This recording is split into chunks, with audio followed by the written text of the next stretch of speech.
I am El Morya, father of many souls upon planet Earth, Kohan of the Blue Ray, divine citizen of Darjeeling.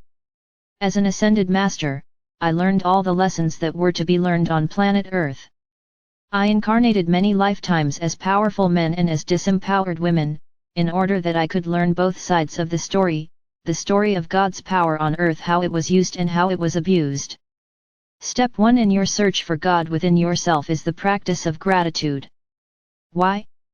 Because in being grateful for all that you experience, you are saying to God, I thank you for all you have to teach me, and I am humbly your servant upon earth. Without learning the lessons of God, you will be entrusted with fewer opportunities to make a difference.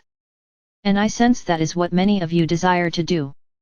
When you are grateful for the lessons that cause you pain, you understand that you will now, with God's power and God's help, be able to change them to a more beneficial stance. When you are grateful for the lessons that cause you unhappiness, you circumvent the ego, which tends to feel sorry for itself when it is not satisfied.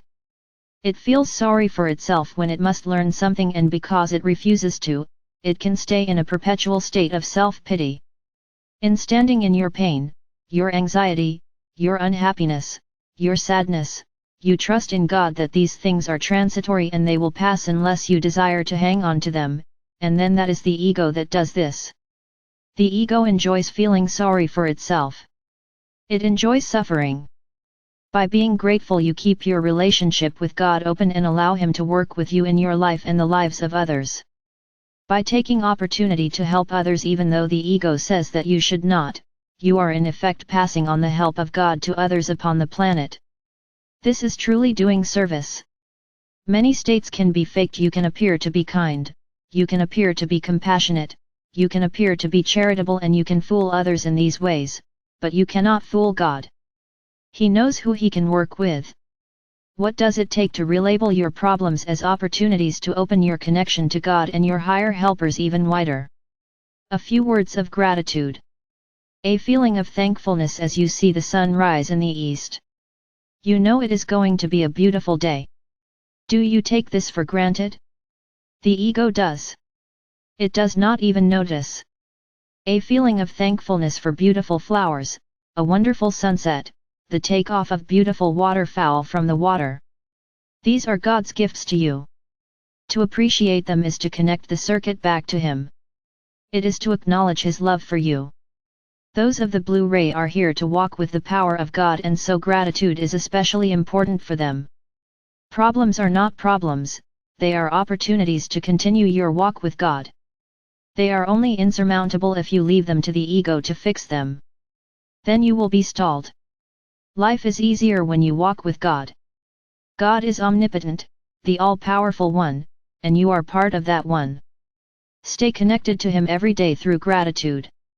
Sharon is studying how to work with her anxiety and how to decrease its effects upon her life.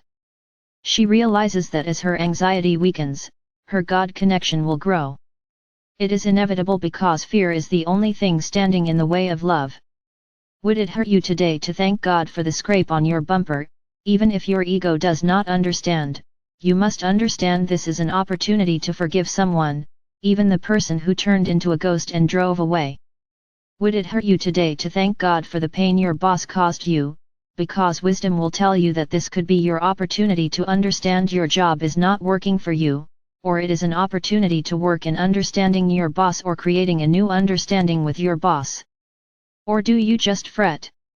Would it hurt you today to be patient where you were not patient before? To stretch yourself somewhat?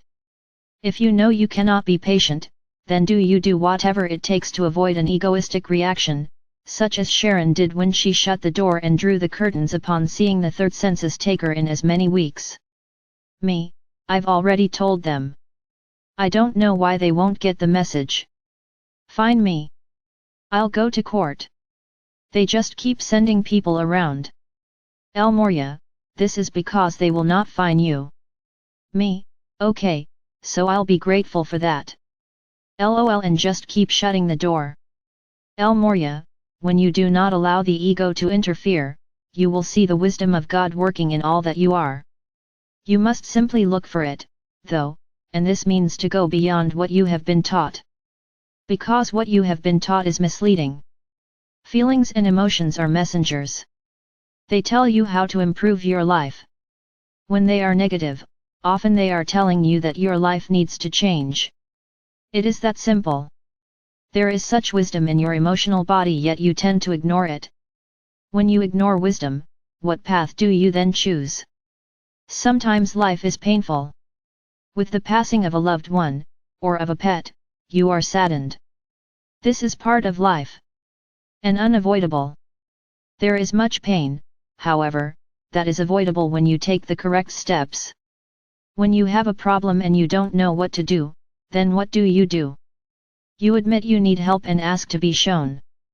You are not here by yourself, not by any stretch of the imagination. You are guided always. Keep your divine connection open through gratitude. If there is nothing else to be grateful for and you do not feel grateful for being alive, then find a small thing to start with and allow it to grow. You have a TV set which entertains, you have a radio that plays the music you enjoy, you can eat from plates and bowls, your refrigerator keeps your food cool. Start with these basics and work your way up. Eventually you will learn to be grateful for your problems because you understand you are not working through them alone, and you understand they can connect you to God. I am here always for you, El Morya.